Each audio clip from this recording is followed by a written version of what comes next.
Rodney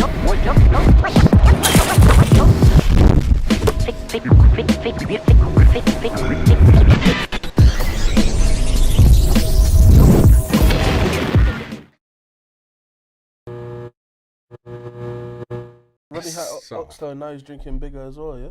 Oh, come on, man. Come on. Come on. I really hard, man, that. Yeah, I'm saying.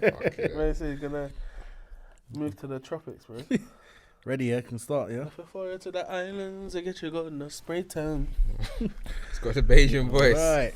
Ladies and gentlemen, boys and girls, baby mums and baby dads, welcome to another episode of Take It to the Rim podcast with myself, Rods. AKA. What are we going to say today? You told me, bro. You trust. You tell us, bro. AKA 0-2. Again. Wait, Rodney, is this the second year in a row the Nets are about to get swept in the playoffs? Oh, come on, man. Look what's You've going got on. 6 in a row. But look at this. Look, no. Come on, I'm man. just saying, innit? Come on. 0-8. Come on. Look at this, bro. It's going to be... Hopefully we can get a win, but come on, man. It's getting embarrassing now. It's not getting embarrassing because Bridges is doing what he does. Everyone else is flapping around. To be fair, Cam Johnson, so look at him. He posted Embiid. But there's one guy who's pissing me off. Dim shitty. Okay. Yeah, Kyle Kuzma's proving his point because he's been terrible in the playoffs.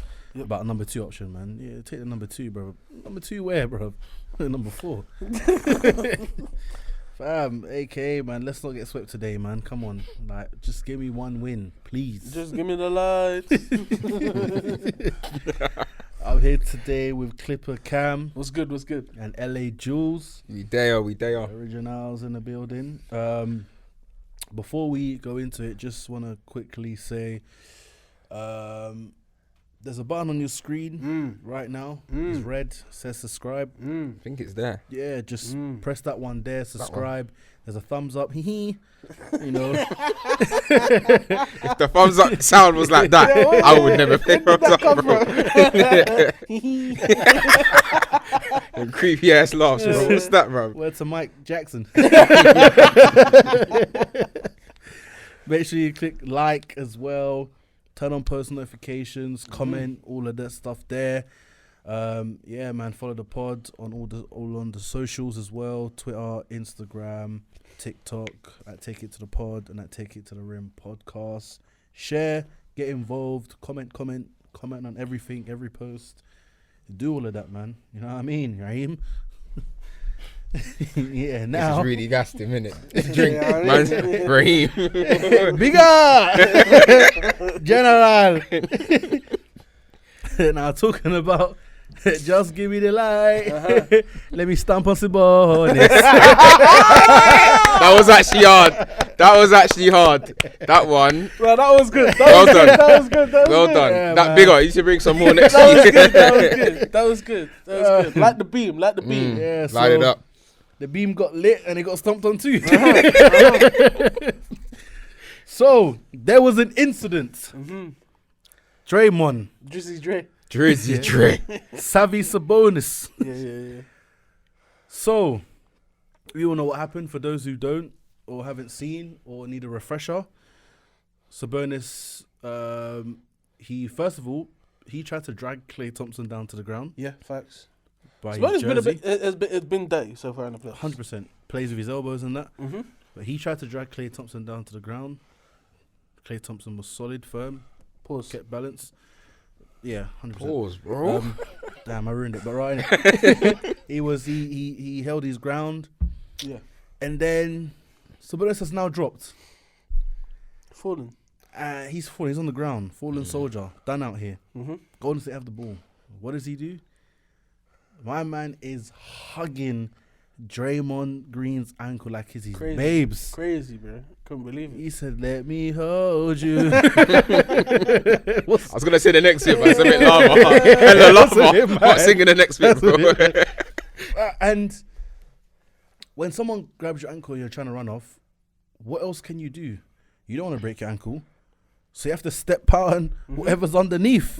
Yeah, remember Draymond's in stepping motion. So Exactly. It's not like he stood still. He's already in motion of stepping. Yes, correct. So that whole play, that whole issue, Obviously, the results come out where now Draymond Green's been suspended, which is, I think, is ridiculous. I don't think he should have been suspended. Sabonis had a absternum, something, contusion, bare words, bare bars. He got an X-ray done as well. Yeah.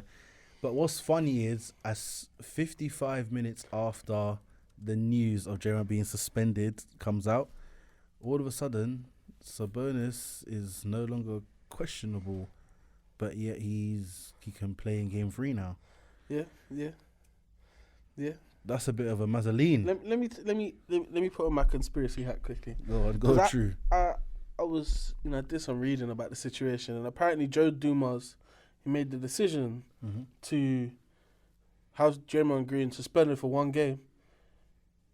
Not too long ago, he was working in the Sacramento Kings front office. Did you know that? Doesn't that sound suspicious? Isn't that suspicious? Something But fishy. the irony is come from Joe Dumas, out of all people. If people, like One fans, of the bad boy Pistons. do you get himself. it? If you know about Joe Dumas and what he played in, he was doing more than stamping in playoffs. Honestly. Like, way more. Nah, bro. He was throwing Michael Jordan left, right. Punches, elbows. Bro, he was giving Michael Jordan GTA cheat codes. R1, R2, R1, R2, Bro. left down, right up, left down. Bro, like Every game. So it's. Do you know what? I'll be honest though. I don't think Draymond deserved a suspension. 100% he didn't. I think Draymond got a flagrant foul 2. Sabonis got a flagrant foul 1. What does that mean to me? Both of them committed an offense. Yep. Draymond Green, because he did stomp on Sabonis, whether it's intentional or not, he stomped on Sabonis. He therefore had to get ejected from the game. So that's his punishment. He's the punishment was dealt there and then. But if they've both committed a crime, if they've both done something wrong, why aren't they both getting suspended? Yeah. It's not making sense to me. I understand the severity of the stomp, but the stomp wouldn't happen if man didn't get grabbed in it. Pause. Like, if we're being honest, if Sabonis didn't put his hands on Draymond wouldn't have had to stomp on him. And that's just a fact. And then I think if Draymond didn't stomp on him, yeah. and he sprains his ankle, does something to his ankle, Yeah. is Sabonis going to be suspended? No, What's going to happen then? Maybe, I don't know. I think the reason, and the league said it as well, it was Draymond's priors that made him really get suspended. Also, Draymond weren't too smart about the situation, because while he's yelling at the crowd, yeah, come on, I love it, yeah, calling them pussy and whatever, which is crazy in itself. Adam Silver's on the other side of the court in the crowd, Yeah, that's a bit mad. Adam Silver's right there watching all this happening, saying, Draymond, it's weird. Are you inciting? Because Adam Silver's biggest fear is what? Malice in the Palace Part 2. That's his biggest fear. I think that's every like league commissioner's biggest fear is having a mad fight like that. And Draymond was inciting the crowd. He was in his element, loving it. Everyone's hating on him, yelling at him, saying this, saying that. And Draymond's just there like, yeah, I love it. Yeah, give me more. Pussy, whatever. And Adam Silver's like, okay, we're gonna see about this one. And that's that. If we're being honest, that's what happened. That is what happened. He got suspended because he was of the crowd stuff. If he didn't do the crowd stuff, he'd probably be playing in Game 3. It is what it is. It's not good for his track record. It's not good for what's happened this season. Him punching Jordan Poole in pre-season and causing all that nonsense, whatever. And people will even question, is he even going to be on the team next year?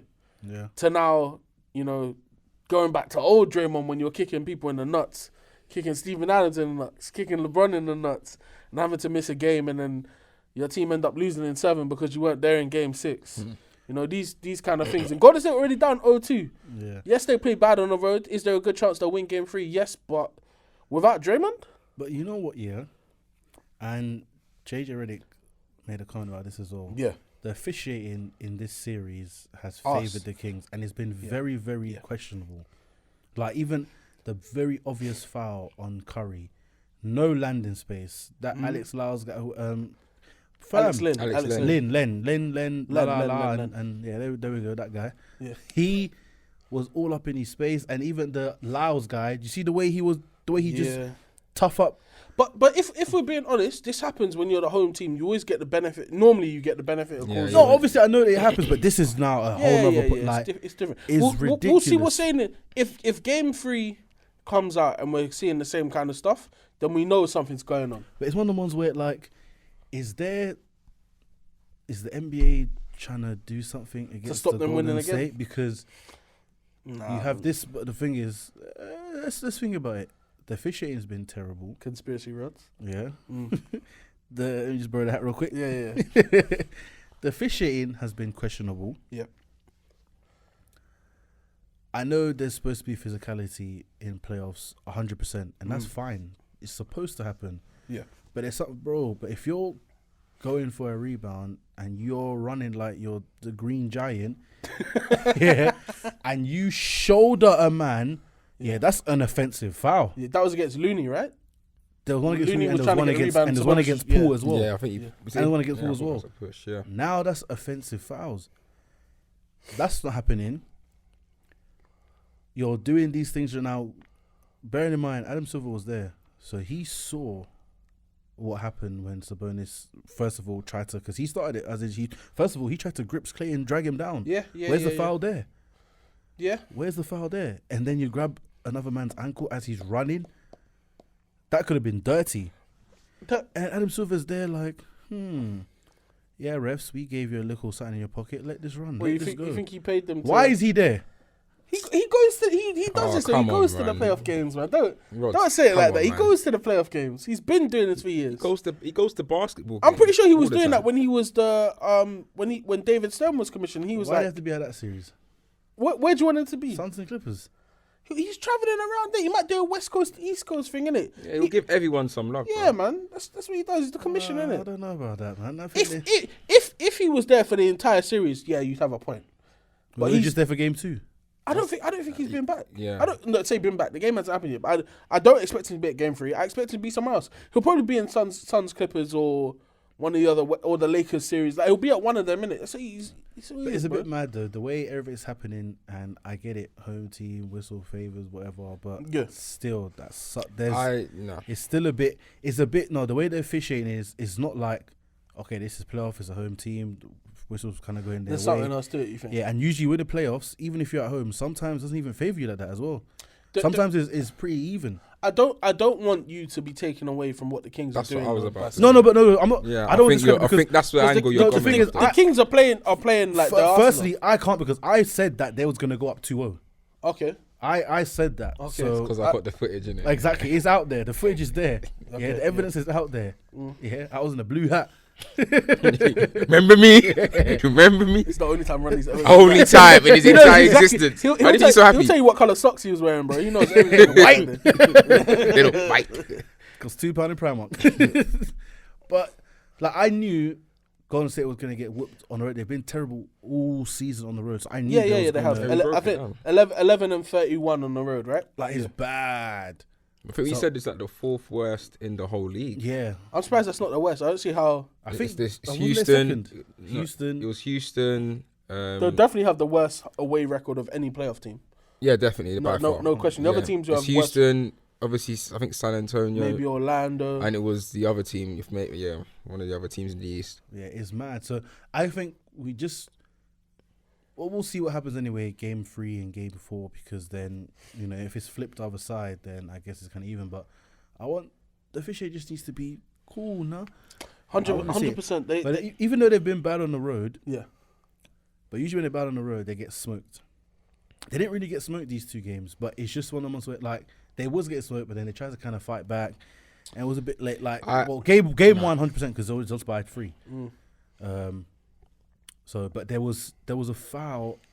I think there was a foul committed before, and then the Kings went up, or it became a Malik inbound or Monk something like that. hit his free throws Yeah, Yeah, and then yeah, Steph had a chance to tie the to game. tie the game. Yeah, He took a one-legged 3. Which I know he did a great shoot, but I think that was a bit of a Mazza. No, but obviously, you couldn't if you had do to, much, bro. if that's all he could have done. Yeah, it's then- more about that. Like, plus, like, I'll be honest, I saw him take it. I thought it was going in. Yeah, Yeah, to be fair, It when wasn't he- like that when he- far off. It yeah. wasn't like a When he wayward does shot. that, I see his reaction was like that, Yeah, isn't it it? was Yeah. close. He knows it was close. That's It was fine. like, I thought I just flipped the top up a bit more. And That's fine. They needed to win that game. If we're being honest, yeah. game 2 was pivotal. But like I've been watching. I saw a clip of them breaking down what the Warriors have been doing on offense in a regular season, Yeah. and how you could tell Mike Brown knows what shit they're running. He knows the counters for it, bro. Like I saw one where Wiggins was like the ball handler, and they do like a series of screens to get a guy open in the corner with Wiggins as the ball handler. Yeah. So if Wiggins can't get his jump shot off, he has to pass that ball.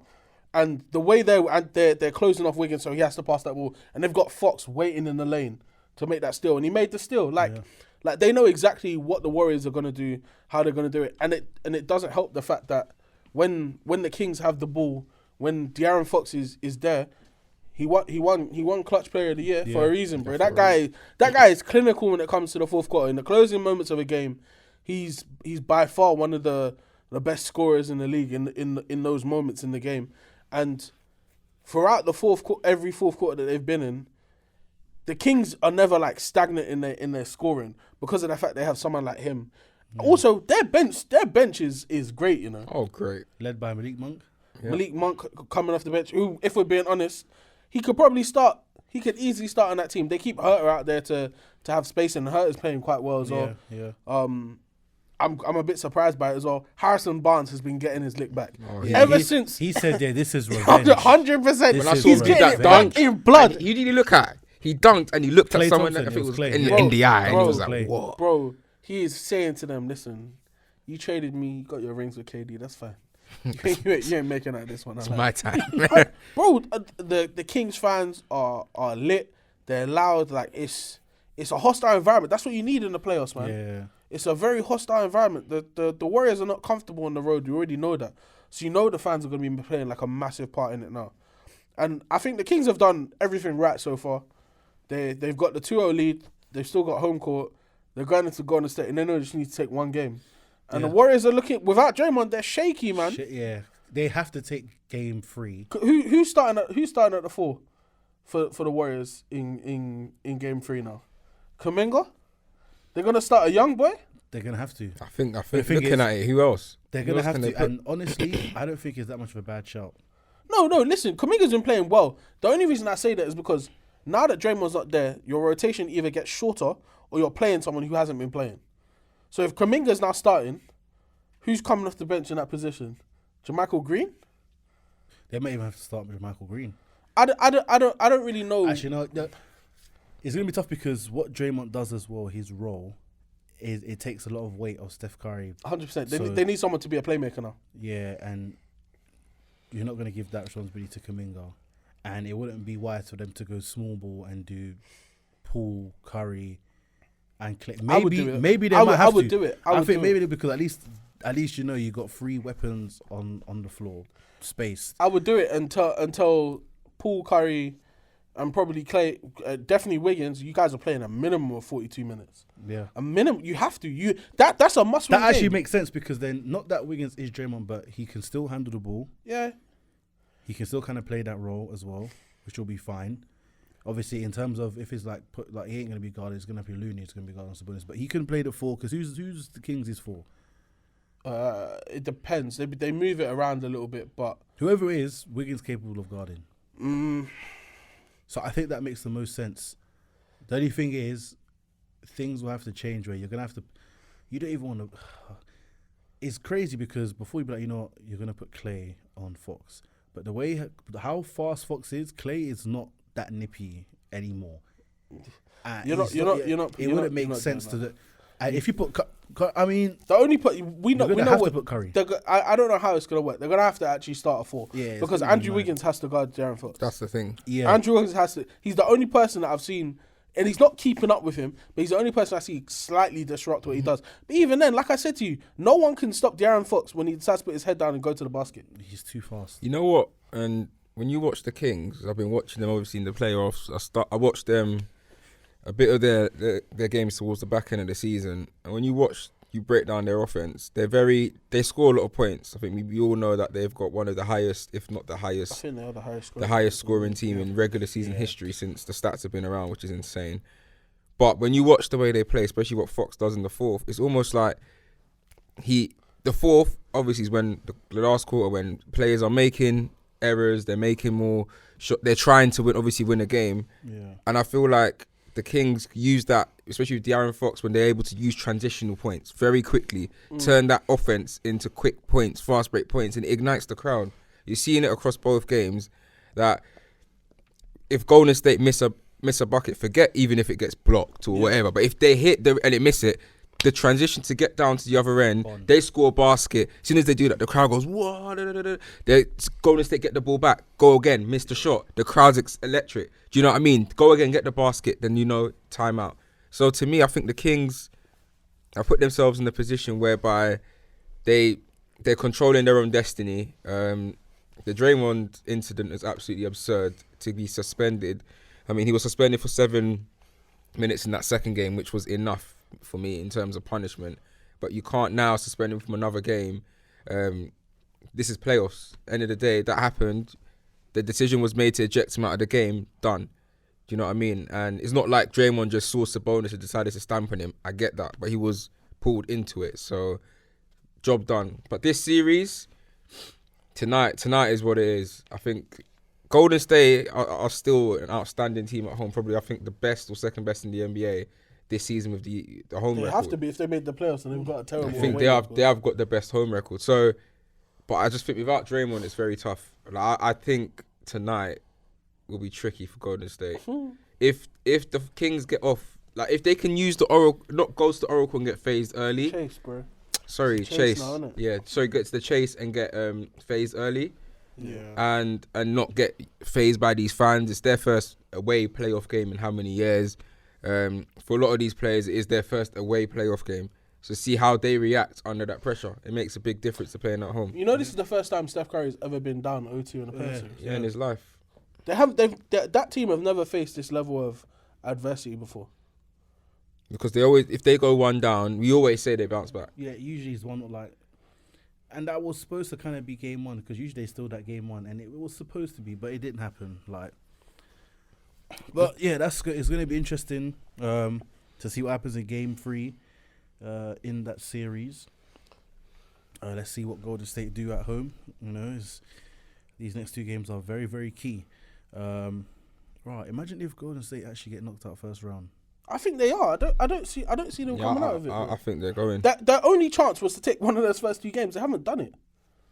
You're telling me now what they're gonna win these next 2.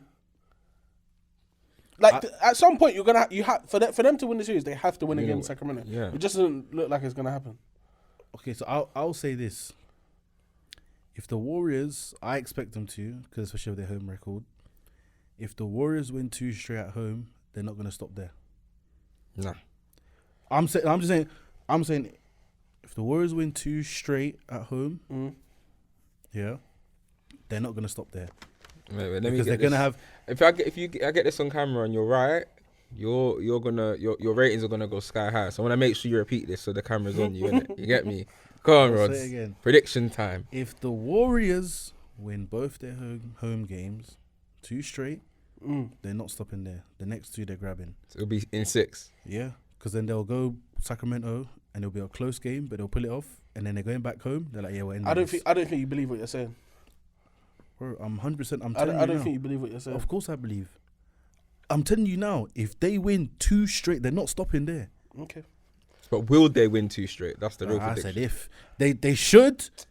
I mean, look at their record at home. No. You've got to put your neck on the line. Are Golden State winning the next 4 games in this series? Neck on the line. There's no time for this. It's playoffs, bro. Final prediction for playoffs, who in how many? Who in how many? Who in how many? What team in how many games? Me being honest, I think the Kings got this in 7. Oh, let me put my phone down. But the thing is, that's what I said. But that's what I said. No. This is why he flips and flops. No, but the thing is, I'm just saying that if they actually win 2 straight at home, then they're not stopping there. That's it. They're going 4 straight. But what do you believe? What is your heart telling you? For me, the Warriors are going to win both games at home. Oh, but then Draymond being suspended is going to be tough. I've got the Kings in 6. I think the Kings are going to take one of the next 2 games in Golden State. I think, and I really do think it'll be them not having Draymond. I think will be just because like it. I'm not saying that they can't win without him, and I'm not saying Draymond's the best player in the world or anything like that. However, he plays an integral role in their offense, and their defense as well, like a very big role. So if he's not there, the Kings now, I think the Warriors will be a bit slower in terms of initiating their offense. I think for them to win tonight, Steph has to go ape shit. And Clay has to back him as well. I'm not letting Clay Both of them need to have a good game, and don't be wrong. But I think it starts and Yeah. Steph is the point guard of that team. Steph needs to go ape shit. Yeah, Steph needs to go crazy. Clay needs to be decent, and Paul needs to also have another. I think the coming out major party. factor tonight is Wiggins. Like, Wiggins was good last game. no, you know? but I'm saying if Wiggins is the player of the game in terms of on both ends of the court, Golden State will win. What he has to do on both ends of the court. If Wiggins drops 25, but disrupts and holds his opponent to 20 to 30% shooting, Golden State will win. That's a myth. I'm telling you, That bro. is a myth. If Wiggins pulls up 25 and he holds his opponents down to between 25 to 30% of overall scoring, they will win the game. I just want to say quickly, yeah, Draymond Green is has a player option at the end of the season that he can opt into. Yeah. Yeah. I feel if Draymond Green was unrestricted free agent, the Warriors would not be bringing him back.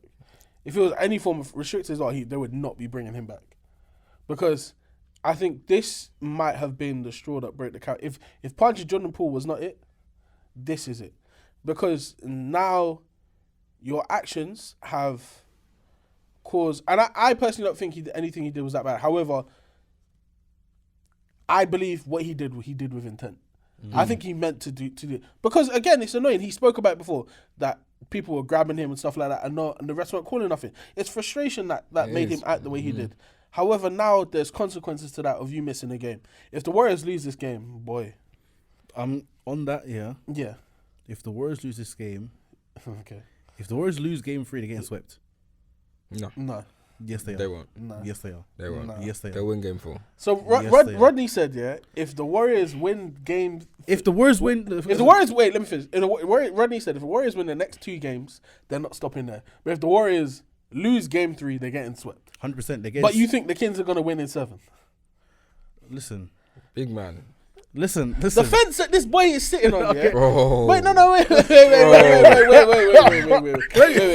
So let me just clarify what's happened. Rodney has covered the Kings to win in 4, yeah. The Warriors to win in 6, and the Kings to win in 7. No, because I'm just. The only outcome is you haven't said it's 5 games so far. Literally. No, but Do you understand that? Yeah. Hey, look, can I explain real quick?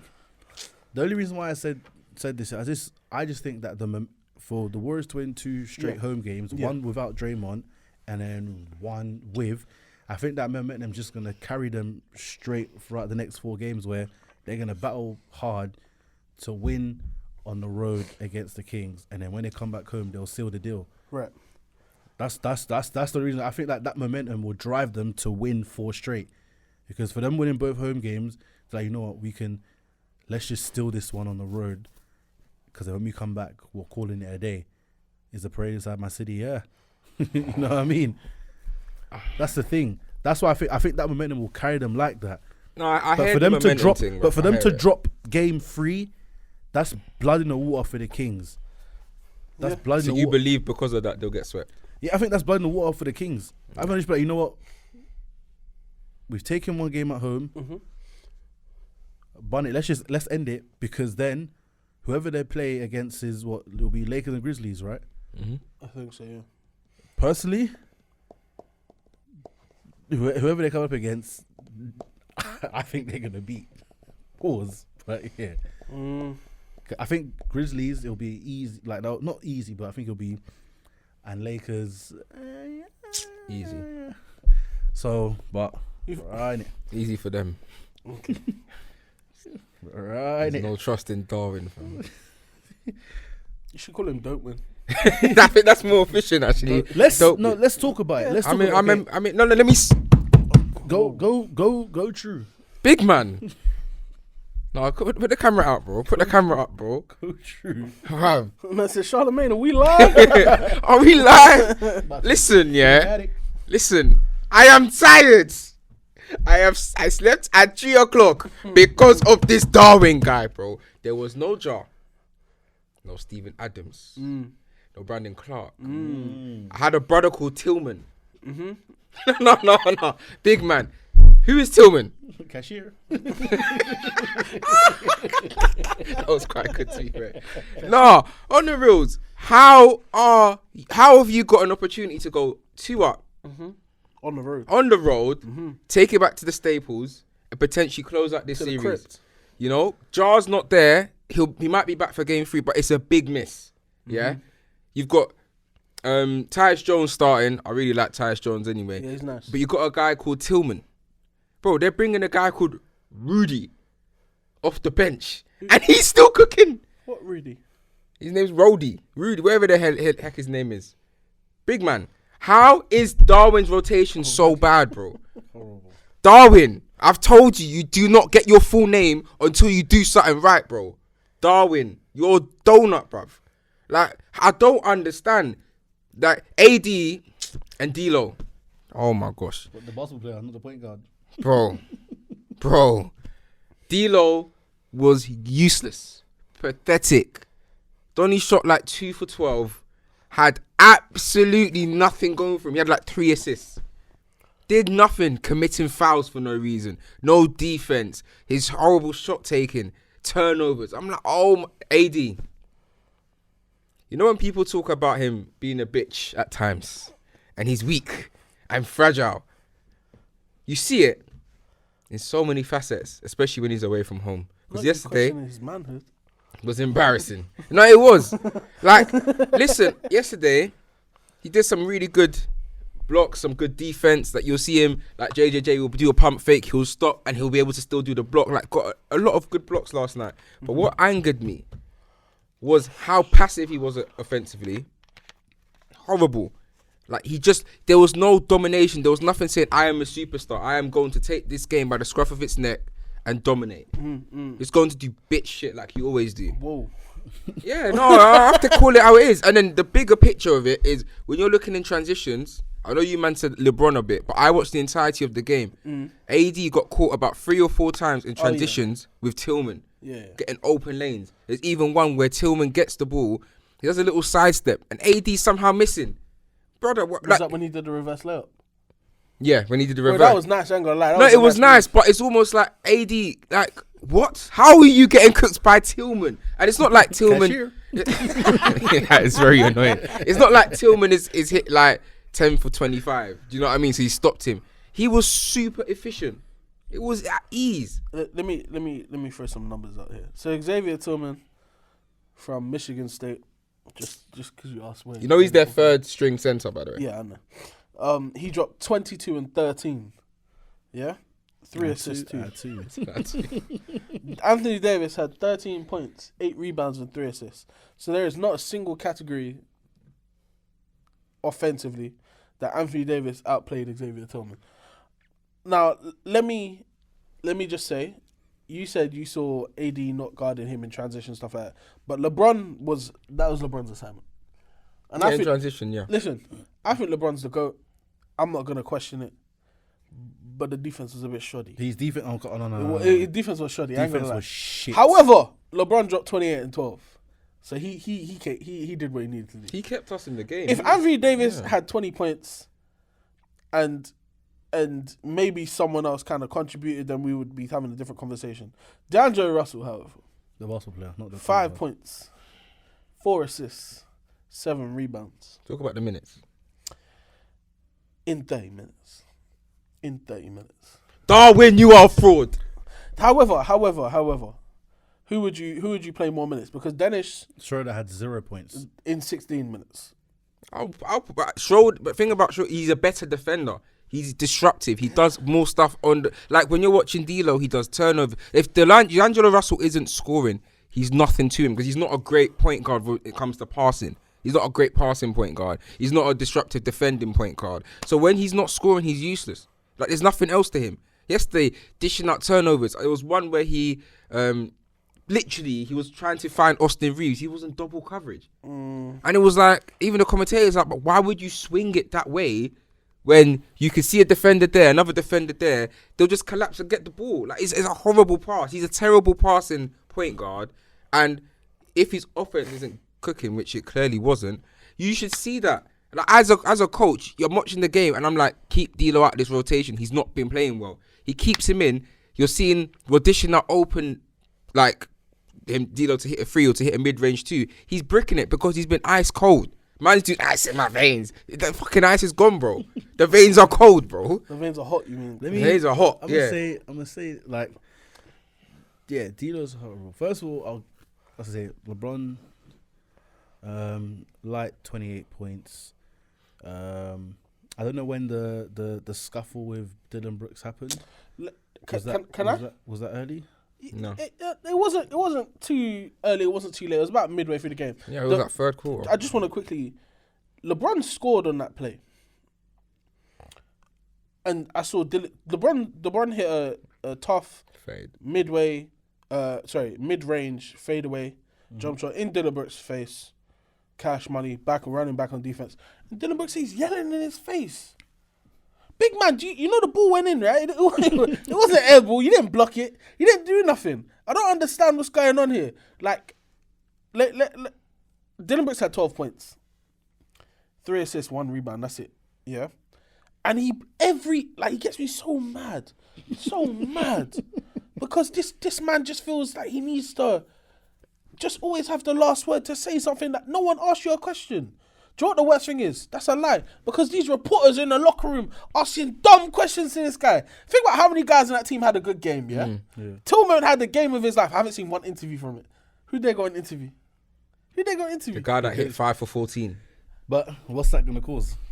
Drama. This is what I'm talking about. Why are we giving I'm part of the problem because I'm giving him attention too. But why are we giving the time of day to a guy who's a bum? He's a scrub. He literally hit 5 for 14. Bro, he had one dunk here where I was like, okay, shit, like, but if we're being honest, he's not doing nothing out there. He hit a couple. The timings of his 2 threes that he hit. And LeBron did not put one hand up at all. Listen, he just said, "Yeah." Listen, 100. They're open jump shots. That's LeBron's fault though. LeBron should be defending it. But I'm sick and tired of hearing this guy talk.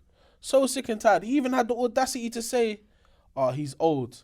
He didn't say he's washed, but to me it sounded like he said he's washed, and like, oh, like, you know, it's not that difficult. It's not that difficult anymore. He said he wished he dropped 28. Bro, thank you very much. He said, oh, I wish I could have. He's old now. I mean, I wish it was, you know, Cleveland LeBron or Miami LeBron, you know, because then it would be a bit more of a challenge. You haven't done anything to stop him though. He still had 28 and 12. Do you see ESPN with the receipts for Dylan Brooks? No.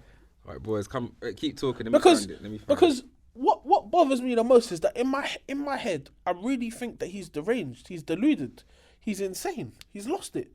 Because what do you think you did? Like, granted, you won the game, innit? But everyone said this before.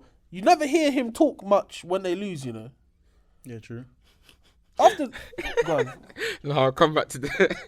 After the game 1-0, I didn't hear him saying too much. Desmond Bain was saying about also let's talk about that as well. That's what Desmond Bain was talking about how is that's the best game Roy Hashimura's ever played in his life. You're never gonna do it again. But he dropped 20 on you again. Again, he did it again. I just feel like we're getting closer and closer to this Memphis team showing that they're us. They and the thing is they've got the talent. I genuinely believe they have the talent. Yeah. But they're just not, their heads aren't screwed on. Let me chime in with you actually. Please. So 2 things. LeBron James with Dylan Brooks as his primary defender in this series, first 2 games, has 26 points, 61.1% field goal percentage, 42.9% 3-point field goals, and 0 turnovers against Dylan Brooks as his primary defender. What are you doing, bro? What are you stopping? No, because I'm losing my head. You're telling me LeBron's averaging 66. No, I'm not gonna say 50-40-90 because he can't shoot free throws. But he's averaging 60 and 40%, yeah, from the field and 3 respectively. And you're acting no turnovers, and you're acting like you're doing something. What are you doing? You're just a cone. What are you doing? Nah, he might be a cone. He actually might be a cone. What's going on? He might be a cone. Look at this though. In 2012, Dylan Brooks tweets, "It's about damn time, the champion LeBron James." The 12:03 a.m., June the 22nd, 2012. Yeah, this is, and to tell you when it is when LeBron has just won his 2012 Finals MVP after being an NBA champ. And I know they're saying idols become rivals, but But big man, it's the second time you've been caught trying to go and have feuds with people that you previously idolized, bro. Like, what are you doing? Like, you're a fanboy. Admit it. Like, you are a fan, bro. You're basically a LeBron fan in the crowd. Put on his jersey, bro. Do you know what? I did, however, see that in the same interview that Dylan Brooks had where they asked him, he did give LeBron his flowers. He said he's one of the greatest. However, when on the court, I have to treat him like he's any other player. That's fine. That's fine if you're saying that. But there's all this other shit, bro. It's not adding up. And the receipts are there. We've got you in college saying, I could be the next Draymond Green. And then you're out here trying to beef Draymond. Listen, the Lakers... You have to deal with that, boy. I'm not going to lie. That's what's angering me. That's what's angered me last LeBron, night. it's on you, bro. It's on you. Honestly, you need to come out and I need to see a 2018 Game 1 Finals LeBron. I need 55, 8 and 8. Something stupid. And he needs to do, and it all needs to be on him as well. Yeah. Every single bucket needs to be on him, bro. When they come to crypto, I want him to be uncomfortable. Oh, I want him to leave there getting booed, throwing tomatoes on the court, man. Because that nigga's trash. I don't want to see him no more. I've had enough. I should have got this. I've had enough, man. Nah, I'm so pissed off, man. My mouth got dry. I can't believe it. I don't want. No, because if we're being 100% honest, yeah, this guy is arse. He's not good, and he's literally he's claiming fame off of something that he's never done. The success that the Grizzlies have had, from JJJ winning Defensive Player of the Year this year to Ja Morant winning Most Improved last year and being one of the best young players in the league, has nothing to do with Dylan Brooks. You're fortunate enough to be on a good team. That's what it is, bro. So don't let this go to your heads. That very big forehead that you have, don't let it go there, bro. Because understand, LeBron has to do an absolute madness in Game 3. Yeah. And I'm not saying that it's... LeBron's well above this. This is nothing to him. Legacy-wise, nothing to him. However, we can't tolerate the disrespect. We can't. I need a classic. Yeah, LeBron's just got to respond, and he's got to kick him to the curb. Straight. But yeah, I'm seeing how your head coach's rotations has been, how he's... You've been saying it all series. I've been saying it. Season, actually. Yeah, season, yeah. Honestly, it puts you guys at a disadvantage because for you guys to win, LeBron's got to me. I can't lie, shut up. I'm gonna take over, because I'm still trying to wonder why Mo Bamba ain't got no minutes. I honestly, like, if AD goes to rest, whatever, like, I'm trying to think, like, why are you not giving this guy some minutes? So there's a lot happening over there. I don't really have no faith in him, especially the rotations. It's one of the ones where, similar to Game 1 that's happened, where Ray, Reeves, AD and Bron just do what they need to do. D'Lo, if he can do something and stop complaining about not being a point guard and just being a basketball player, that would be very good. And obviously Schroeder won't have another performance like this. He'll be better. But there's obviously points of concern, because like I said, this game you should have gone up 2-0. Like, honestly, yeah. So I think the defense, you guys just need to suffocate. Like, you got stuff to do. Yeah, because I just want to quickly touch on it before we move on. Like, we went down miserably, and we went down to 20, and it was terrible. Like, the sets we were running, it's the level of application on both ends. I think on the offensive, the plays we were running, some were led by AD's poor finishing at the rim, but were led by just poor set plays. Like, the coach is not running the right plays, and these are plays that should be made in a game of this magnitude just to cut the lead. They're not trimming into it. On the other end, it's sloppy transitions. It's just sloppy defense. Like, the lack of switching on different coverages and everything. So, to me, there's work to be done in Game 3. We'd like to see how we bounce back. I mean, we're at Staples now. It shifts 2 for us at home. You would like to think that we can take 2 at home and go back to their end, knowing that we've got a 2-game lead. But we cannot afford to start as sloppy as we did, because the beginning, none of us were hitting our shots. The first quarter was very messy, a low scoring. I'll say the first 6-7 minutes, very low scoring, really bad offense from both teams. What happened was they picked up. Their field goal percentage went from ours, which was about 30, early 30s. There straight away went up to about 45%. By the end of the first quarter, we were down by about 8 or 9, maybe 10. Second quarter, it continued. So we have to see how it goes. But listen, Bun Darwin, bruv. Like, that's what I got to say. Yeah. I've still got the Lakers winning their next home game. Definitely, I still have them win because I don't even think I honestly don't think Charles gonna be back until like game 4 or game 5. I think so. Yeah. Okay.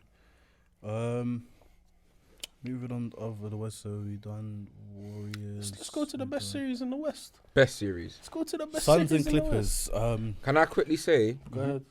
I'm fuming for you, bro. Why? If PG's here, this is a different contest. 2-0.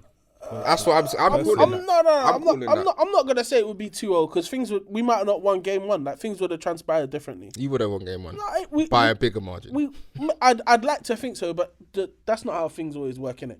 However, I do think if PG was here, I'd feel a lot more confident about where we currently stand. Like I don't feel confident going back to crypto right now, saying that we're gonna be able to protect home court in the next 2 games, which is what we need.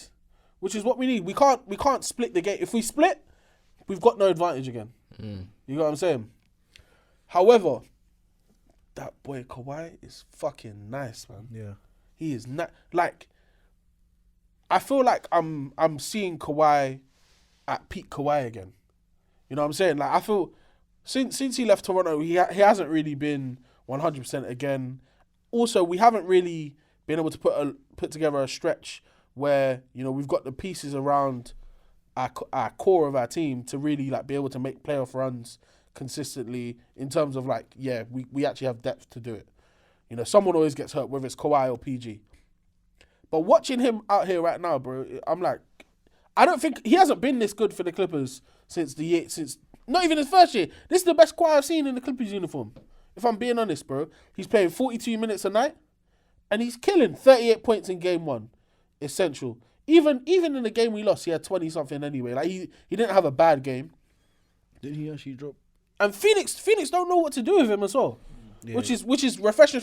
I thought KD would be guarding him the whole time, and like he was just trying to use his height as advantage. But game 1, Kawhi was giving KD buckets, bro. Bullying him. Buckets. You see when he just stripped him and just went down, buckets, move bro. him out the way and boof. Like obviously Kawhi's got long ass arms, but people forget how big this man's hands are in it as well. Like seriously. it's not a contest when he's going up against his other Kawhi guys dropped, in terms 31 of what he's doing. 2. And I said to you before, Kawhi wasn't switched on defensively on ball. Yeah. I mean, off ball. But it's playoff time now. He's looking different. Yeah. He's looking way more like attentive, more switched on, more focused. So Kawhi is 1. Russ number 2. Stinky shooting that in game 1. But very big defensively. That's just one side of the ball, though. That's Isn't it? literally You know what I'm saying? That's ball. one side of the game. He made up on defense. Defensively, bro, like I couldn't have asked much for. I think he had 2 blocks, 3 steals, or the other way around, or 3 blocks, 2 steals, including the game-winning block against Devin Booker, And as well as the save Yeah. to throw it back off Booker elite. and get out of bounds to get the ball back to the Clippers. That's elite, bro. Bro, like Russ is one of those guys where it's energy, it's heart, it's everything that you need to make sure that the other guys in your team are like, that guy's giving it 110, so why can't I give it have to. 110 as well? Yeah. Yeah. You know what I'm saying? I can't not. Kawhi even said it himself. He's like, we know what this guy can do, and he's exactly what we need on this team as well. Also, Russ didn't shoot well, but he still had I think 8 assists, and I think he even had 10 rebounds. I can't remember anyway, but he was still contributing. He just wasn't shooting very well. In game 2, he was shooting much better. Yeah, 28 Much better. points. And honestly, one thing I want to say as well, his defense on KD has been amazing. Bro, he's been blocking KD. He's bothering. He's bothering. This is what we need, KD. though, innit? You can't. We saw what happened when KD was in Boston against Boston last year in those series where they said KD will score 1-on-1. No one can stop KD. We're not gonna do that. We've got one guy guarding, Batum's guarding KD on ball, and you got Russ just check. Bro, he's hounding him, chasing him around the court. You're not going to be comfortable, bro. No way. And I love to see it, man. Like this is why I was happy that we got Russ. Not even just because of his defense. I said and I'll say it every time, 13-7 is what I need from Russ for me to think he's had a good game. And he's giving me way more than that. Yes, his shooting could have been better in game 1, but we won the game because of him. No one can tell me otherwise. We won that game because of him.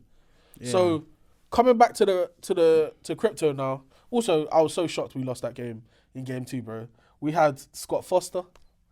You know, the CP curse was there. Chris Paul was destined to lose that game. I'm shocked he's broken. I think it was like for the first time in 13 games now in a playoff game, he's won a Scott Foster officiated game. Yeah, great. It was there, but that's okay. We just need to come back home and protect home court now. Yeah, what it was is that with that game, the Suns, their stars contributed. Everyone was in double digits. Yeah, but their bench is still us. That's where it was different. That's the thing. The thing is, Torrey Craig had what, 18? 17. So that's the difference. And the thing is, like I say, obviously all the stars were in double digits. Everyone ate in their starting lineup. Everyone but Chris Paul and Craig obviously ate in as well. But the thing is, and is kind of scary as well, but KD and Devin Booker had to both play 44 minutes. Good. So good. Let that fatigue set in. It's the thing about this series. I mean, like you've touched on, it's Russ, such a back and forth. It's man. and it will be like that till game 7. But I believe that I just don't want PG's injury to be the difference, because I believe you can. He'll be back in these first. No, he's not. He's not playing until round 2 minimum. Yeah. I don't think he's gonna play probably at all. Yeah, I believe that as well. But the way he's the pre-workouts, like the way he's moving is kind of. I think he needs to play. I'm sorry. I don't want to. It's like Zion. I don't want to see you doing all that stuff. I get you can't run 100%, but bro, you can definitely like jog out there and give me 15 points. Do it in like 10-minute restriction. Like you've got. But obviously, because he's a two-way player, defense, he'd be a cone. That's probably why he's not out there. Yeah. But being honest, like you looked at game 1, Russ had the greatest, and I'll probably say one of the greatest 3 for 19s I've ever seen. Because people would never think Adoni shot 3 for 19, but he had 11 rebounds, 8 assists, 2 steals, 3 blocks. And that doesn't include all the defensive stats and disruptions he caused. The reason that it was okay that Russ did that was because Kawhi had his 38. Eric Gordon went apeshit as well. Yeah, 19, 7 for 14. Bro, like Eric Gordon is like, I said this before, he's not a point guard.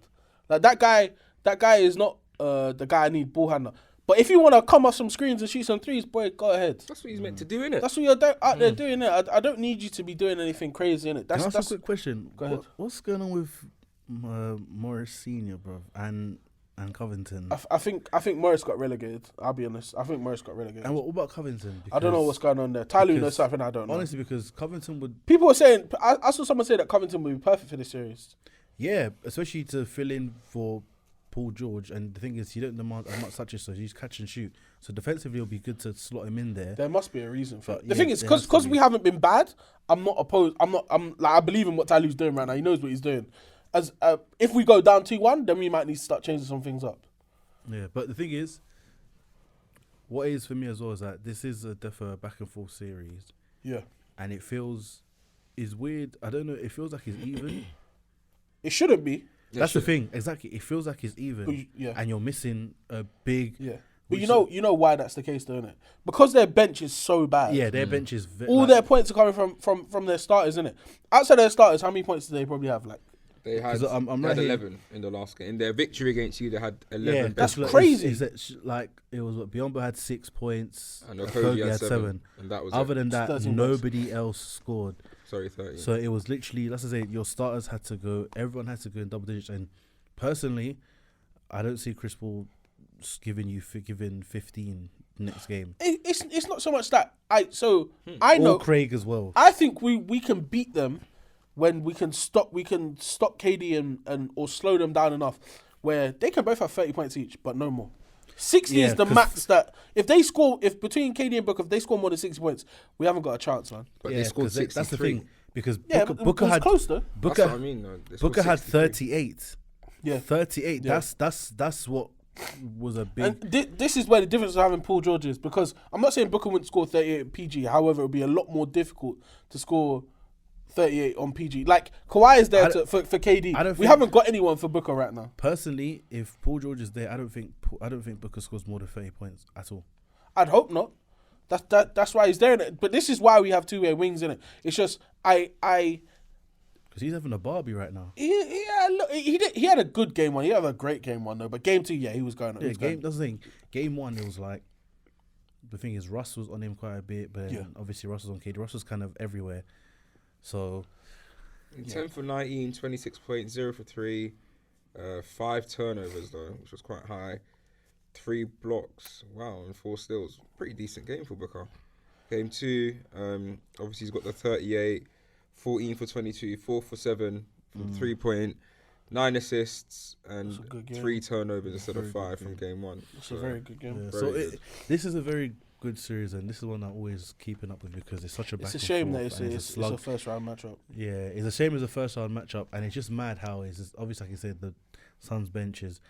And that's very concerning because that bench unit is needed. It is needed. So, yeah, that's a very good series. I don't want to spend too much time because we still got, Nuggets and Timberwolves. There's not much to be said. Can I just say something? Go ahead. I have a confession. Oh, these are my confessions. Go on, mate. Wait, let me get my camera out, mate. Go ahead. You got to start like, these are my confessions. All right, cool. So, I'm not going to say I'm entirely wrong, but with Denver, when it comes to Denver, okay, Cameron, just bombastic side eye. Yes. Okay, look, with Denver, I'm just going to say this, Jamal Murray playing like how he's playing makes Denver dangerous. And like I was saying before about Murray being a very good player and carrying, obviously, Denver as well through that bubble series. That game where he dropped 40, like, it just shows his importance as well. So if Murray keeps up good play like this, it does make Denver a problem because they have a very good supporting cast, very, very good supporting cast. They've got a bench. They've got very good supporting cast to help Murray and Jokic. So I can't lie, it's a bit in that right now, but obviously against the Minnesota Timber beefs, but let me say something quick. I got an announcement because I just got a report from Bleach Report and I'm heartbroken. Kawhi is not playing game 3. What? Kawhi is not playing game 3. What? He's out with a knee sprain. No. In game 3. What?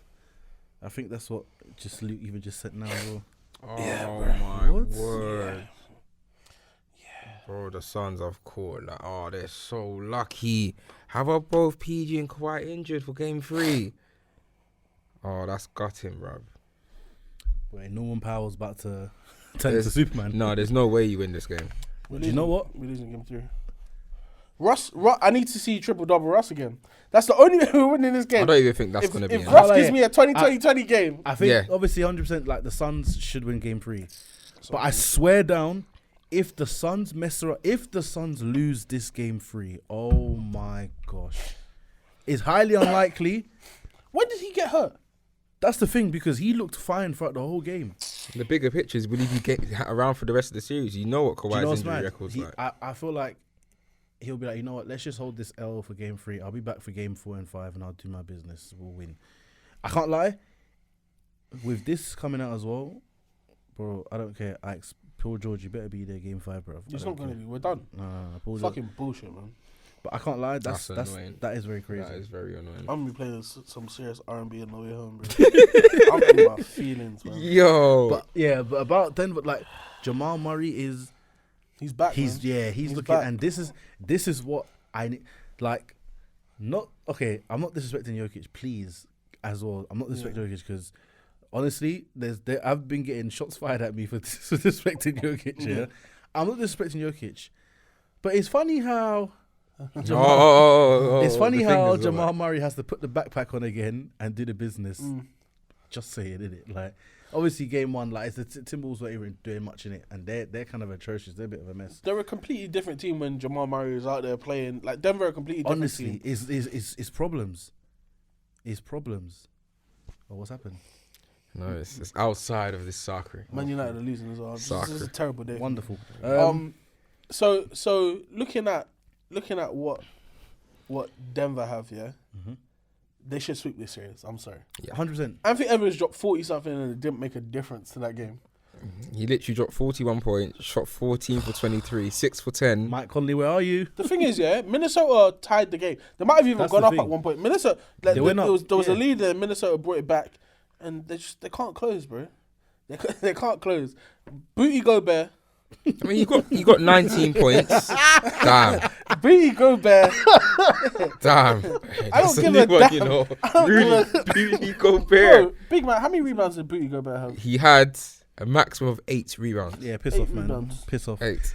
Yeah. And that's gonna go into like. And that's the max. Do you know what player what does you- someone say about Bro, Rudy Gobert? He's 7'3", he just got dunks or he gets a few blocks. Like what else does he do? Useless. he needs to go What read I've this been quote. saying, Most calling him a overrated French player, breadstick, and you've been backing his beef. No, But- I've been saying the you truth. Back, No, you no. I've been Julian, we're saying the not gonna do truth. this. No, we're gonna do this. Rudy Gobert. You backed him. It's a you good was defender, no. bro, but No. you overdo it, bro. No. You was backing him every wasn't single backing time. Rudy. I Yes, don't like you was. Rudy like that Yes, much. you was. I was not. Cameron.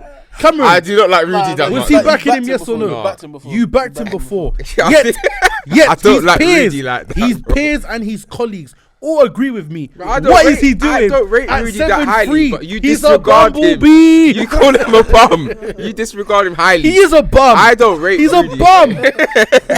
Booty Booty Gobert Gobert. is a Booty bum. Gobert's a mad man. Unwashed ass. Bro, honestly, He's got the skills of a crackhead. Nah, Crackhead has more offense than Gobert. Bro, he's ass cheeks. I don't Yeah, care. he- Booty he's- Gobert, bro. He's not it. Terrible. Hey, we got to call out Carl Anthony Towns though. 3 for what? 12, 10 points. I'm not I think honestly, Minnesota just needs to understand that they made a bad decision. a bad I'd trade if I was them. Honestly, I wouldn't even wait. Trade Towns to wherever. Trade Booty to wherever, and just build around recruit. Edwards. Bro, you've got a team of Anthony Edwards. You've got Jay McDaniels, who thinks it's funny to, or whichever one it is, to punch. to punch, yeah, punch stupid, was flipping, dumbass. dumb. Get rid of Kyle Anderson as well because he's not a leader. He's shown that, and I don't think he's worth the hassle, to be honest. And just start again, bro. Anthony would. Edwards is 21.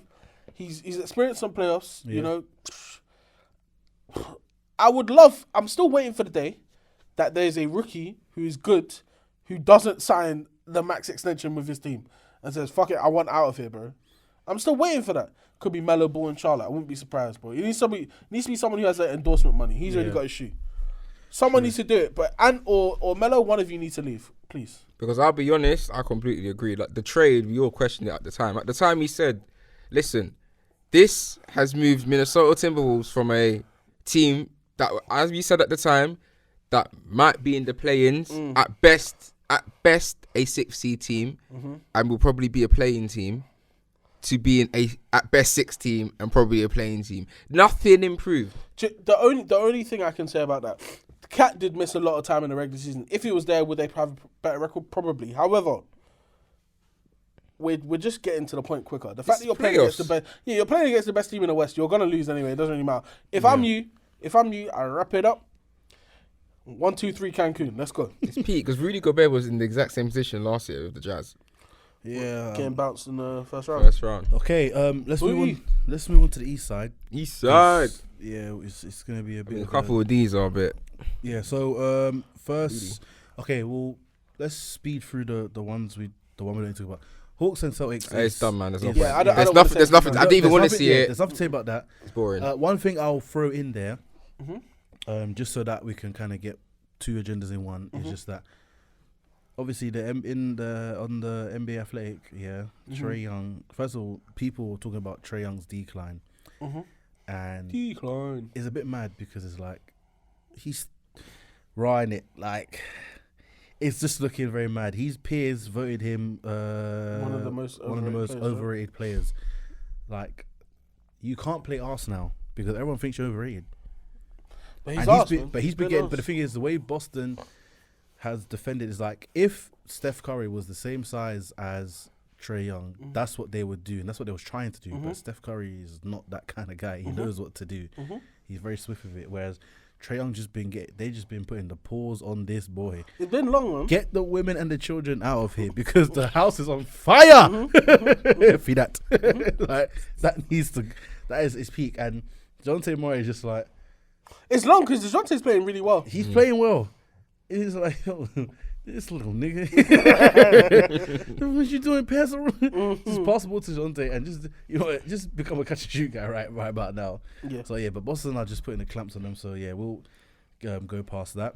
A very good series, the Knicks and the Cavs. Great series. That's Great the series. series I was looking forward to. Honestly, when the Knicks traded for Bronson, everyone's like, Even me, I was there. the money, is it really worth it? I thought it would be terrible. He's showing his worth because he's actually what the Knicks needed. This year alone, I feel like he's already paid them back for all the money they've given him. Literally. Because the Knicks, like, it's not surefire that Cleveland are going to win the series anymore. Honestly. They've shown a lot of weakness. They've took shown one on that the road, innit? they've shown that neither Allen or Mobley can deal with Julius Randle when Julius Randle puts his back to the basket. Neither of them can. I saw Randle absolutely bullying Mobley, bro. Yeah, It was disgusting. Like Mobley was jumping 2-3 feet sideways because Randall's trying to back him. That's crazy. There's nothing you can do with that. He need that ribeye. No, 100%. Jalen Brunson has shown up. The only thing that's really stopping the Knicks from really winning the Is series. RJ Bumrit, bro. Honest, Barrett is playing with his ass out right now. It's really embarrassing. He should just sit out the rest of the series.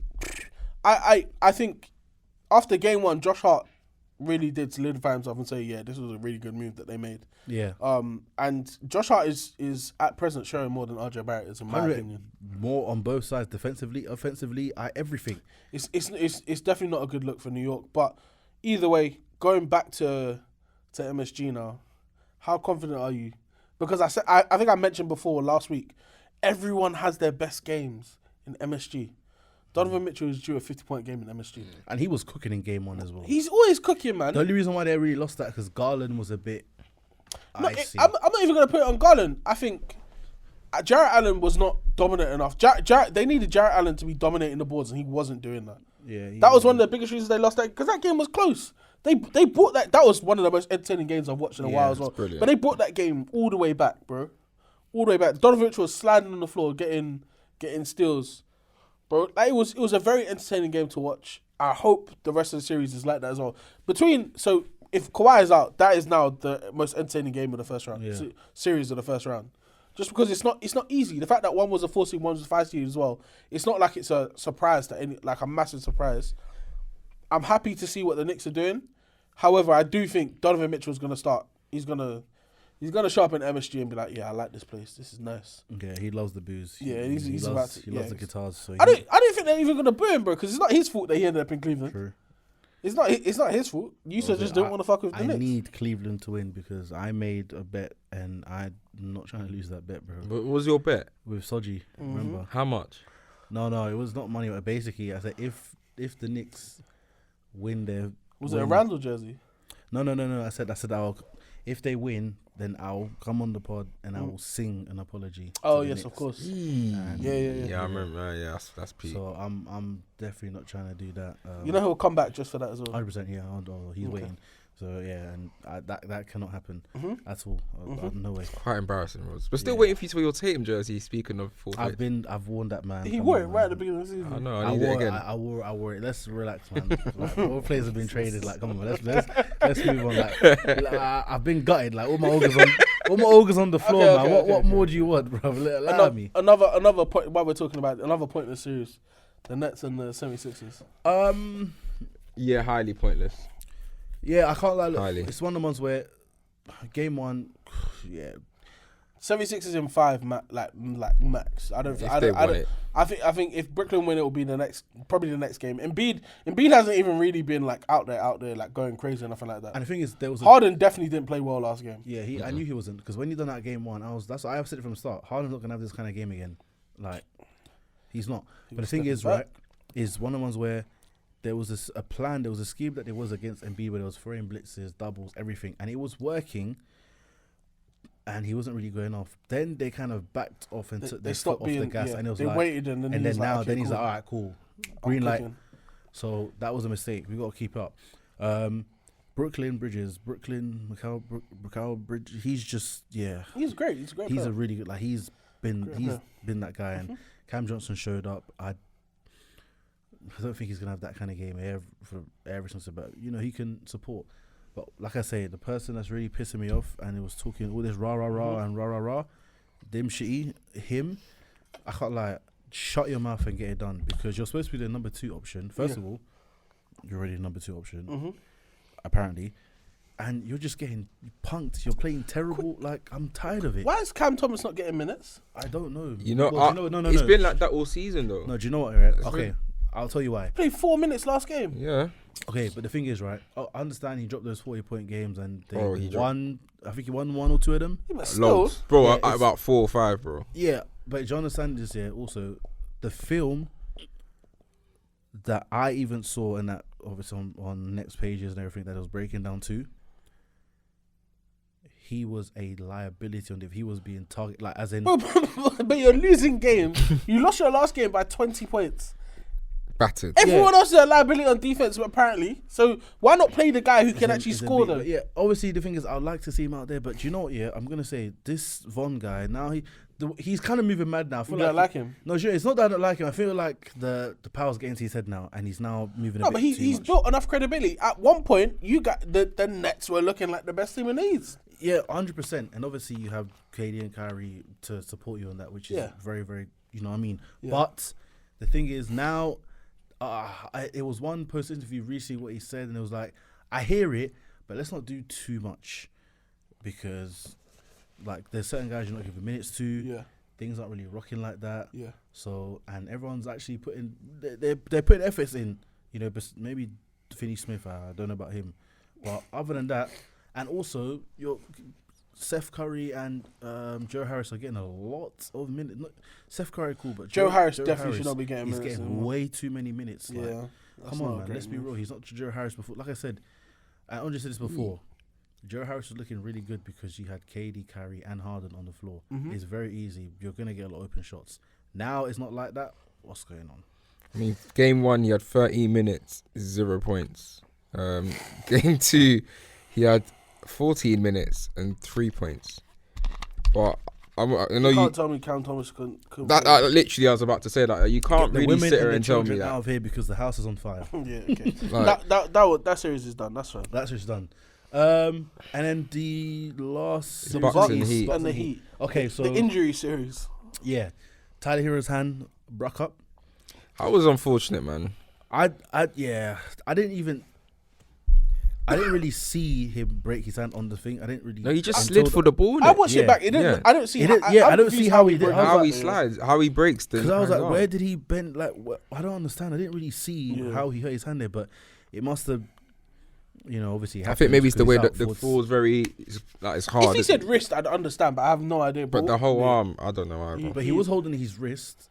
He was holding his. Do you know what's so dumb, bro? He did that and hid in the corner, and one of his teammates still decided to pass him the ball. Yeah, and let him shoot when he's in mad pain. He made it as well. No, he didn't. No, he didn't. It looked like it went in. No, it looked like it went in. It didn't. He didn't go in. Serious? I thought he went in. Nah, it looked like it did. Yeah. Oh, okay. Rah. Yeah, nuts. Yeah, so that was very unfortunate. And obviously, Giannis being out for the rest of game 1. Yeah. So obviously, Miami put the pause on the Bucks in that game 1, and you know, as they kind of should have, you know, it happened. That's cool. No, they dominated the game. So yeah, because the Bucks are rusty. The Bucks have been off for a while. Bucks are rusty. Nothing was really for them. Portis was doing bits. Middleton did step up. Drew was still a bit rusty offensively. So I feel like when you go into a game with Giannis here, you kind of know what role you're playing. Yeah. When he's not there, your role completely changes, though. Yeah. So, but it's one of the most that you got to prepare for it. Like it's happened throughout the season. Yeah, but look what happened when they did prepare. Game 2. Yeah, obviously game. Yeah, cool. Then game 2, then whole different game. Yeah. I was gonna say something. Oh, so we can also tie this in with the. Yeah. So Giannis, why is Giannis injured? Because he thinks he can dunk on everybody. Okay, thank you very much. So, Kevin Love, there's comments that I made about Kevin Love in the group chat, which I will not, they will not touch anywhere else because, yeah. But anyways, so Kevin Love this season has been getting a lot of charge calls. He got 4 in one game one time, so we know what he's about. So, Giannis drives to the basket. Kevin Love stepped there, and I know. After the first step, Giannis could see Kevin Love there. And as he came to play the help, I can't remember who was in the corner, whether it was Drew or if it was Portis. I don't know, but there was a wide open shot there who could have stopped, kicked out. But instead, he said no. R. Kelly, I believe I can fly. When he said R. Kelly, I was like, where's he going with this? And that didn't end well because, like R. Kelly, he locked up. Oh, God. And now Giannis, he's lower back, Oh, locked my up. That is fire. So, fire, bro. I'm just saying, it's like it's one of the ones where people were complaining about, oh, we should ban charge calls, remove charge calls out of the game. Dumb. So Shut dumb. up. Shut your mouth. So dumb. You how are you saying to remove charge? Just remove defense altogether. No one played defense. Let's just see who can score score much because that's what it's looking like. You want to remove charge calls out the game. If you miss, the other team gets the ball. Nonsense, yeah. I don't know when people are talking like that. It's like, what do you want this to be? Honestly, like what are you trying to do to basketball, bro? Leave the damn game alone. Like, cool, it's part of the game, bro. So are injuries, annoyingly. Do not be removing the fundamentals of basketball. Like, go and watch another sport, bro. 100%. and like I hear it, players got injured, but the way it happened to Giannis, he tried to kind of dunk over him, so obviously it was kind of awkward. And he turns. So like it happened. Lando's Because like, if Kevin Love, let's say he didn't go for a charge for and went for the block, and the same thing happened, then what? I just think. Listen, I understand it's a shame that Giannis got hurt, 100%. but I think we need to look at the opposite. How many people has Giannis hurt by all these offensive fouls that he does? I'm not saying he deserves it or nothing like that. I just think it's like of all things now you're complaining about when Giannis has been kneeing people, elbowing people, doing whatever he wants Standing whenever he underneath goes to the players. basket. So yes, it's a shame he's hurt. It's a shame that Tyler Hero's hurt as well. No. I still don't think it matters that much. I don't think Giannis will be out for the whole series.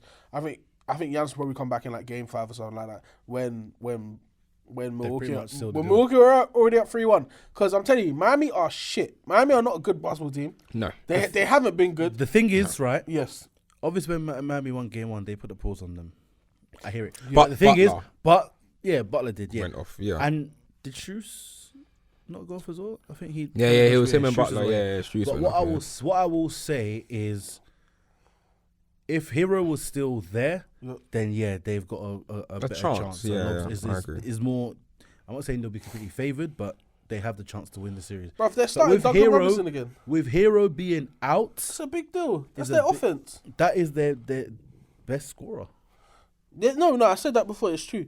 They without Tyler Hero there, they're now starting Duncan Robinson. He was out of the rotation completely. He came in and had a pretty good game. He did. My point is that they need points and they don't have the guys who can score points. Yeah. Because Jimmy, the fraud Butler, is not what everyone thinks he is. Bro, he got 8 for 12, 25 points. Okay. He got. Yeah, I think he had 38 in game 1. What did Bam do in game?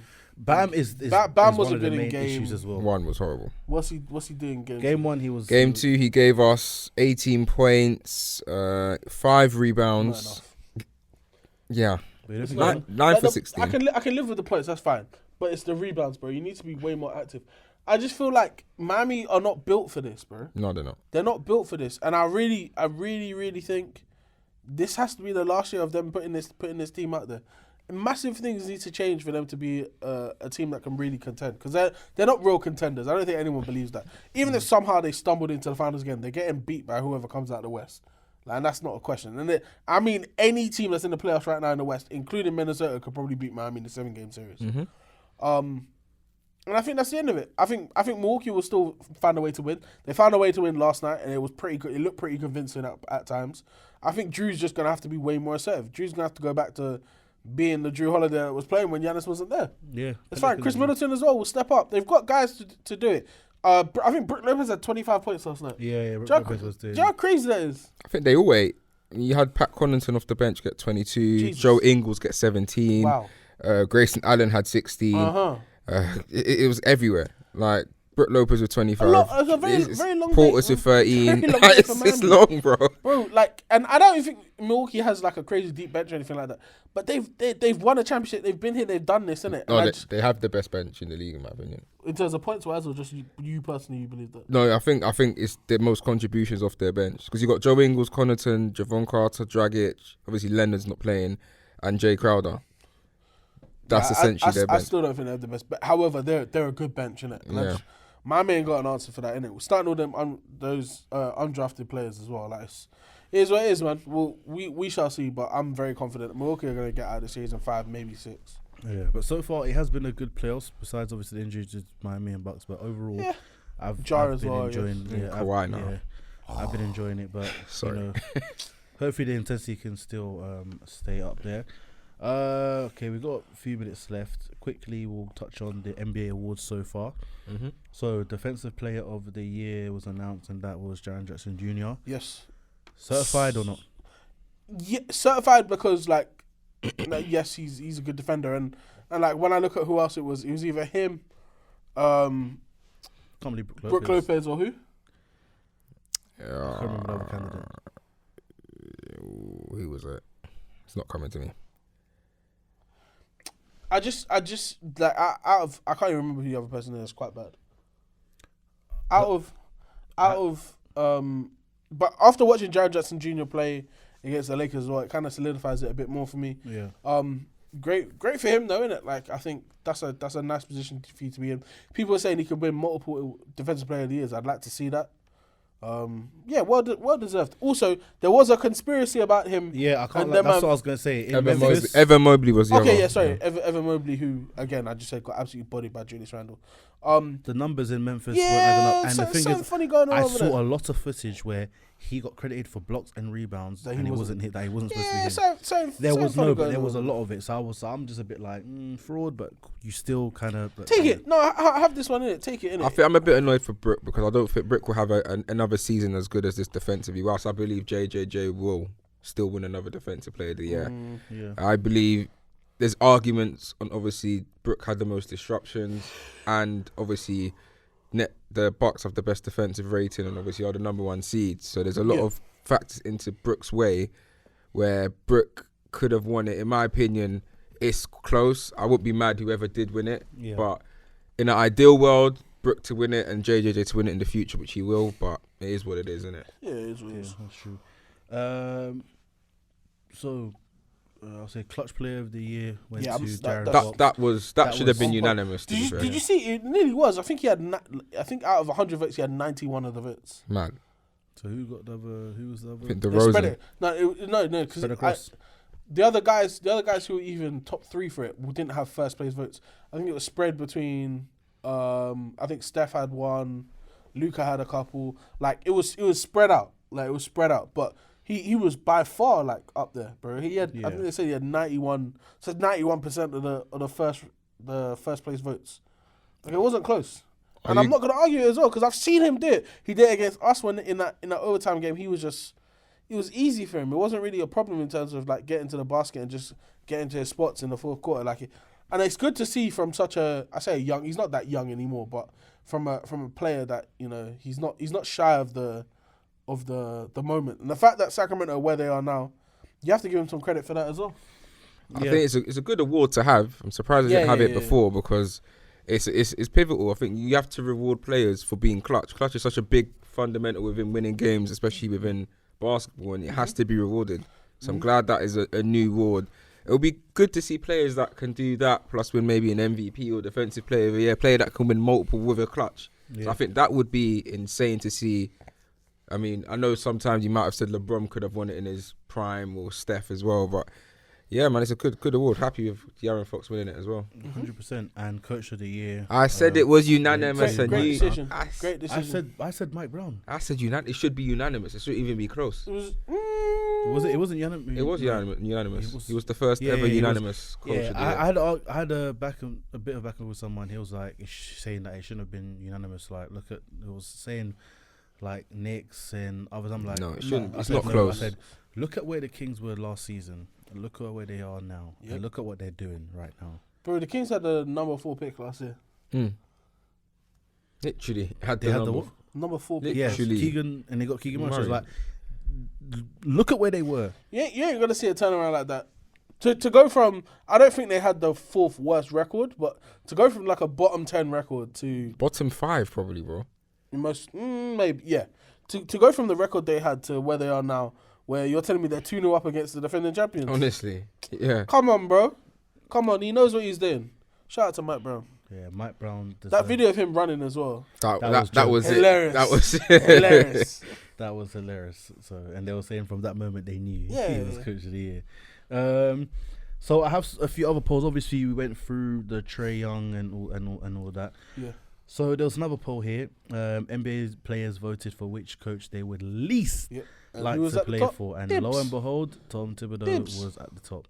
Even when New York were losing to Cleveland the other night, and it was a blowout, 2 minutes left. Julius Randle's in the game. And Why? He almost got hurt. Almost got hurt. He got hurt. Like, he didn't get hurt, but he got hurt. Why is he in the game, bro? He's done. Following that was Steven Silas, and that's deep, man. That's deep because he was put in a very peak situation. I bet you that's all his players voting as well, you know. Yeah, I feel like as always his peak. They set him up to fail. So yeah, boy. After that, it was others, but beneath that was Doc Rivers was there with 7.3%. Doc Flippery. Rick Carlisle, I was kind of. That's Indiana's coach, yeah. 5.5. Jason Kidd, 5.5. I'm thinking, who did that? Who was that? Might have been Luca. You come out of it for Rick Carlisle. I was surprised to see Greg Pop there. But then all these podcasts. When I remember about these sorts, Dejounte Murray and obviously Kawhi going for and Steven Jackson as well, and I'm like, okay, fair enough. I understand. He's a good coach, but the way he went about things, I think Kawhi is the biggest one that has cost the San Antonio Spurs from having another legacy or dominant era. Honestly, 100%. I'll go through some others. So like I say, most overrated player, 31 times there was others. Trae Young was there. Wait. Go to. Hold on, I'm getting it up on my screen. So yeah, most overrated player, Trae Young, 14.8%. Julius Randle, 7.4%. Pascal Siakam was 7.4%. I 100% agree with that. Jimmy Butler was 5.6%. The same percentage as Rudy Gobert. That's a surprise. Rudy Gobert, 5.6%. Jaren Jackson Jr. 5.6% as well. Say that was most overrated. Wow. Who's the best defender? I'm not even surprised. Drew Holiday at the top there easily. And shout out Lou Dort, man, because bad boy defender. Go down to the referee. He's gonna be something serious. So there was also who is the worst ref? Yes. And Scott Foster. He got it. He got it. Yeah. No, Tony Brothers got it. No, that's the best. Oh, ref. best ref. He's talking about worst. Oh, worst ref was Scott Foster. Oh, sorry, yeah. What others have you? I've got obviously Tony Brothers. But he also won best ref. Yeah, they did. Who's the greatest player of all time? Out of 100 votes, and Michael Jordan got 58.3%. LeBron got 33%. Kobe 6.8%. Rest in peace. Was there any others that on there that I missed out? There's some interesting ones. Like we're just going through it. Which team other than your own will win the title this season? 62%. That's crazy. Milwaukee Bucks, and then the Celtics is 20%, 18.9. People have the Warriors. I don't understand that. What Warriors where? They've got the third highest percentage from the players. It's because the Warriors are weird. Where that's the thing. It's just weird like that. They should release this thing every year. It's brilliant. 100%. Which arena has the worst fans? Please tell me Utah's at the top. No. It's not. Utah fourth. Hornets. It's just always empty. That's probably why. Hornets, there's no one there. Then the Wizards. Okay. Then the Jazz. Let me see some other interesting ones. The best fans. Yeah. They said the Celtics, 18%. Second. Bro, I was there. It's lit. I can't lie. It's white, but it's lit. Like they bring a lot of energy. It's loud in there, man. And I like this one actually. Who in the league would you least like to fight? And James Johnson got 41.1%. Of course, because he is an educated man when it comes to combat. He's got the qualifications. He won it the last time they had it as well. He don't. Nobody wants to fight him. You really want to fight a black belt with street tendencies? And look how lava he's. Bro, that's what I'm saying. Like, bruv. He's like. All right, yeah, cool. But he's like, fam. I have to say it. Imagine a hood nigga swinging on you and he's got a black belt, so then you go, hey, what up? That is long. Swinging on you and sweeping your legs at the same time. And shutting down all your pressure points. That is flipping long. Let me see if there's any other interesting ones before we head out. Yeah. Who's the most underrated player? The most underrated, they said Drew Holiday, 17.5%. Followed by Shea. Yeah. Mikal Bridges. Okay. Jalen Brunson. I agree. Drew Holiday is mad underrated. He obviously gets love for his defense, but he's very underrated. And Oh yeah, Shea, the main one 100%. we got to discuss. Shea is so underrated, man. That boy nice. I like this one. Shea's gonna be all NBA, man. 2 more. Yeah. You're building a roster from scratch. Who you going to sign first? Who do you think they said? Who's gonna sign first? Can I get a hint? Is he old or young? No, say I'll who you just say. think. Who I think? If you could pick anyone to start your team with today, who would you pick? Anyone in the league? Right now, that's currently in the league. Yes, man. Giannis. That's number one. Number one. I mean, it was 52.4%, which is Not half. even close. And then you read some of the quotes, because I've got the quotes here. Yeah. They say, Giannis, hard worker, great example for the rest of the team. He's coachable. He's passionate about the game. He's also used as a player inspiration. He doesn't hide from it. Like, he can carry a team. He draws attention. Like, he's just the most dominant person in the league. Yeah, 100%. Who was after Giannis? Jokic. And then Luka. And then this one Europeans taking over. is where we need to finish off, because this one's the tasty one. Mm-hmm. Pause. I Who? even agreed. Who's the MVP for this season? Everybody said Embiid. Yeah. And I know some people are saying that they refuse for Jokic to I know. get This is what I three wanted to times read in some a of the row. what people said. So Embiid was 50% of the vote. Yep. Jokic was 25.5%. Giannis was 15.7%. Tatum was 3.9%, and then SGA had 2.9%, and Luke on 2%. Mm-hmm. So, hold on. I know Lucas Stevens voted for him, because who else is voting? That's crazy. Hold on. Let me get because there was one quote I read, and it was mad about how it can't. Hold on, where is it? I hope people understand There we are. that the players can have a vote in these end of season awards if they didn't mess around. But I remember one year when they were doing All Star, Tony Allen got a vote for All Star. He's not even in the league anymore. But do you know how childish it is that you think stuff like that is funny? It's ridiculous, bro. Imagine say, yo, you got a call up, What's B. going on, bro? You gotta Do call you remember Clay was injured and he was still getting All Star votes? Yeah, he was. Yeah, the quote I was looking for was they were saying there's no way Jokic can win 3 in a row. He's not been dominant enough in this era to be deserving to win 3 MVPs in a row. Hence the reason Embiid needs to win it. Is that valid? Of course it's valid, man. What's Jokic done? Western Conference Got Finals. carried in the bubble. Where's Sherwood? Let's go home, man. Yeah, man. No, obviously he definitely deserved one of the MVPs that he got 100%. I'd say. I can even. I think Embiid deserved one of them already. I know that already. But I can live with him winning 2. It's if you're telling me that in 3 back-to-back years, you're not. I don't believe that he was a better player than Joel Embiid for 3 consecutive. I don't know if years. he was a better player for Giannis in the 3 years. No, of course not. But that's vote fatigue. We know that already. But yeah, Embiid has to win it this year. Vote fatigue has to kick in here as well, isn't it? Yeah, surely it's a two-way thing. Let's be consistent. And on that note, that's the end of the pod. Thank you for listening and rocking with us, guys. Make sure you follow us on all socials at Take It to the Pod on Twitter, at Take It to the Rim Podcast on Instagram, YouTube, and TikTok. Like, comment, subscribe, share the TikToks, share the reels and the posts, comment, ask questions, all of that. If you want to come on, like I say, there's seats open for y'all. Don't be scared.